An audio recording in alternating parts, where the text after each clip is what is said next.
can I start by suggesting that democracy is very much like a dog. If you want it to behave, you need to keep a close eye on it. Westminster's far too far away, we can't keep an eye on it, and it's misbehaving. That fundamentally is why I think we need to bring democracy home. The closer the decisions are made to you, the more you can make sure those decisions reflect what you want. Now that applies to every part of our lives, from Westminster or Holyrood, right down to the need in Scotland to create proper local democracy so that communities can really make their own decisions in this country. But it's Westminster that we're talking about just now. And what we are suggesting is that we want to get a vote to take the powers away from Westminster and to have them ourselves. Why?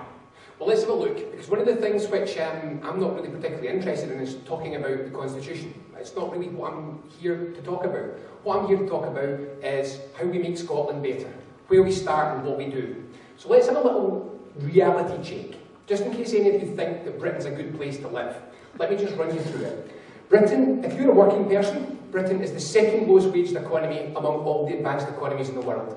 We work the third longest hours of the 28 countries in Europe, and we have the lowest amount of holidays of any country in Europe. If you're a pensioner, we have the lowest state pension of all 28 European Union countries, and you are the fourth most likely to live in poverty of any of the countries in Europe.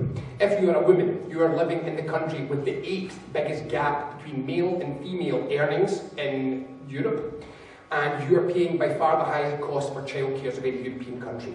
If you're a commuter, it's the highest rail fares. If you live in a house, second most expensive housing in Europe.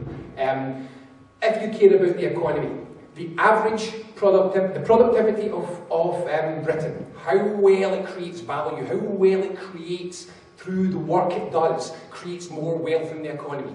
We are 16 percentage points behind the average advanced economy. If you're interested in innovation, our track record is terrible. If you're interested in manufacturing, making, building, Britain is only one of only 2 countries which over the last 30 years has seen its industrial production drop. France dropped by about 4% and Britain dropped by about 35%. We are the 4th most unequal country in the developed world. None of this is good enough. None of it. Every single one of us would do better if we could get a more equal and more prosperous country. Why don't we have it? Well, comes back to the Westminster misbehaving thing. It's away in a corner. We don't get any influence over it. We can vote once every 5 years and that's it. The rest of the time, it's a closed shop.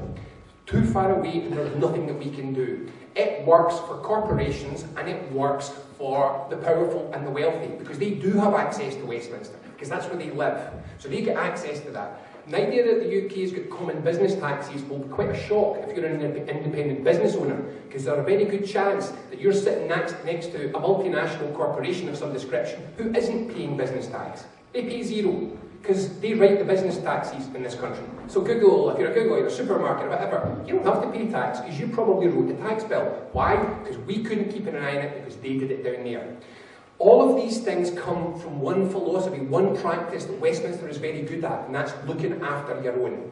They do look after their own. As you probably saw quite recently, everybody in this country has been suffering after the recession because of the austerity, because of all the economic problems we've had, unless you're super rich, who have seen the biggest jump in their income of anybody at any time in recent history. It has been a fabulous recession for the rich because they're down controlling and managing the Parliament for their interests. Now, what this does, the way that they work, the way that Westminster does its business, it's all about conflict. It's this crazy idea that if you put 2 people in a room, whichever one comes out alive must be the better one. The other one, waste of time, forget about it, it doesn't matter. And if you just keep doing that, just keep putting people in a room and getting them to claw each other's eyes out, whoever wins, if you keep backing the winner over and over again, eventually you'll arrive at the perfect society. That's the way that they've done it. That's the way they've allowed the bigger supermarkets to close down the high streets. It's the way they've allowed the big property developers to close down small. I mean, have you ever tried, do you know anyone who's tried to get a plot of land as an individual, just a person, an ordinary punter, who wants to go and build themselves a house in Scotland and Britain?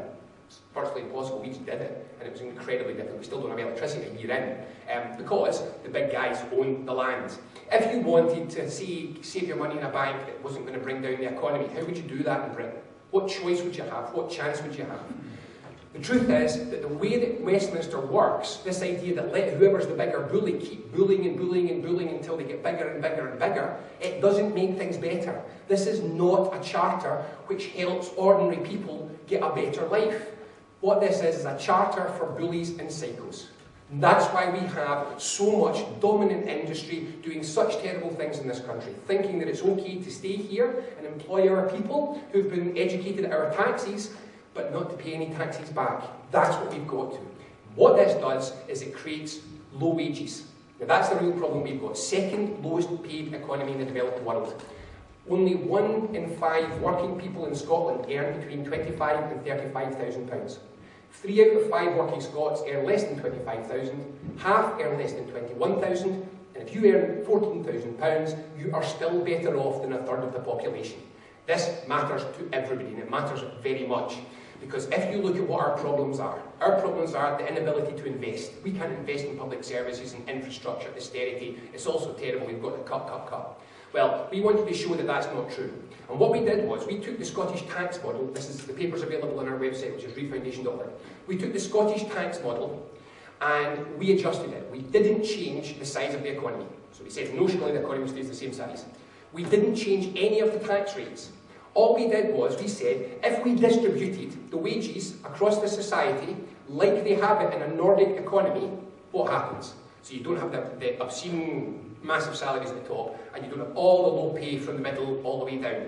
A flatter and more equal pay structure. We ran the tax model again, without touching tax rates, it generates £4 billion of additional income.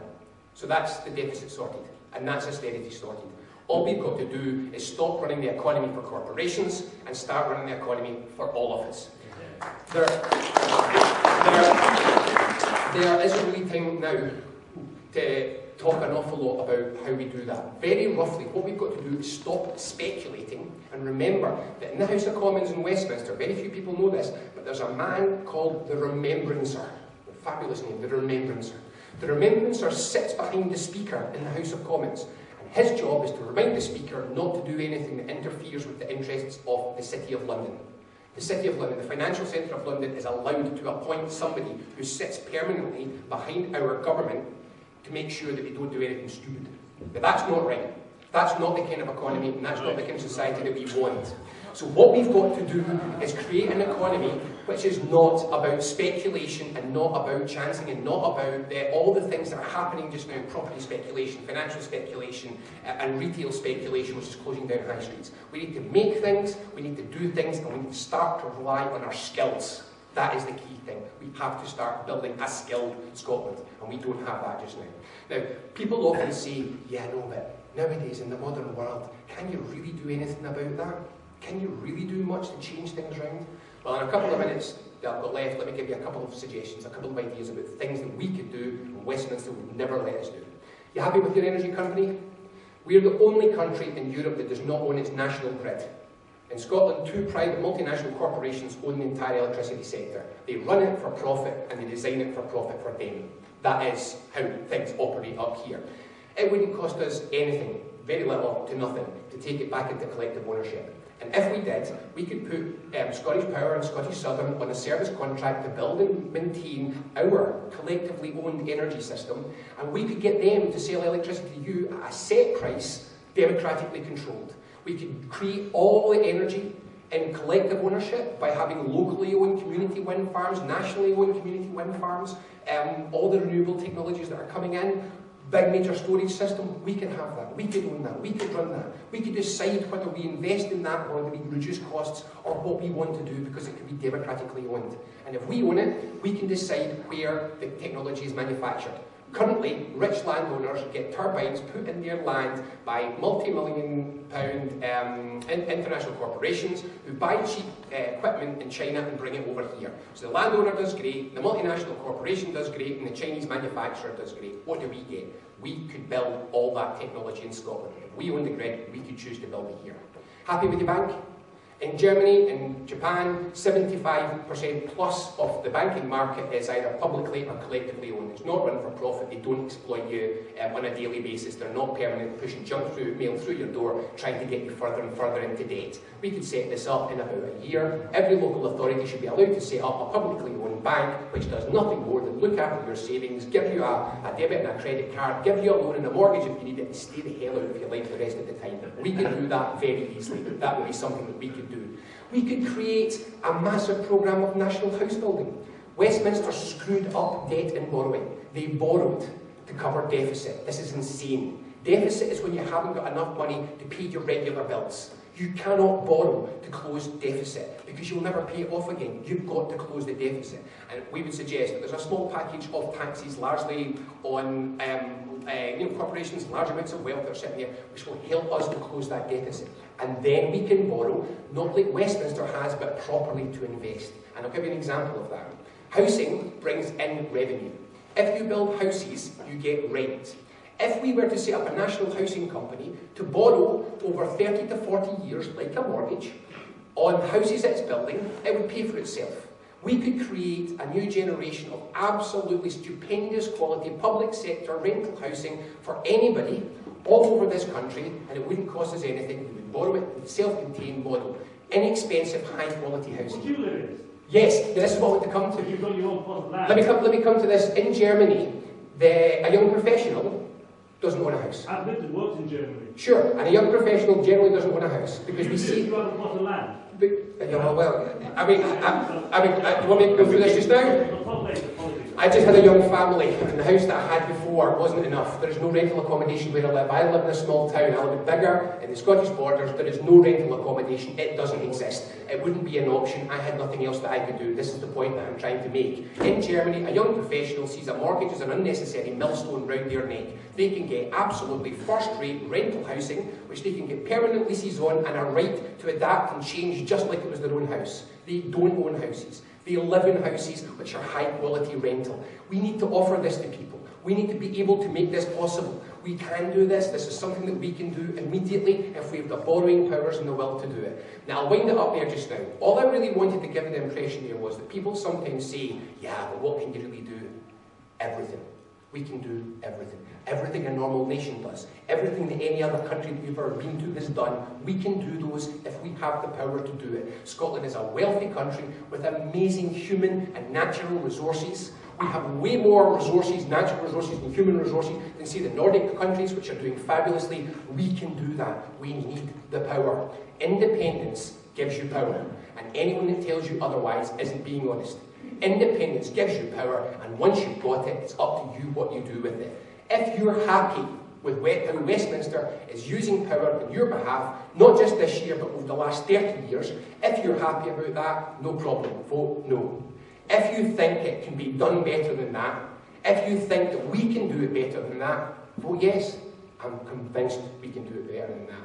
I'm convinced that the will for change is in Scotland. I'm convinced that we have everything that we need to do it. We just have to stand up and say, now's the time. We've been having our affairs run for us for long enough. It's not worked out. We're not living in the country we should be living in. We can be. Let's get on with it. Take the powers back. Vote yes. And let's change the country. Thank you.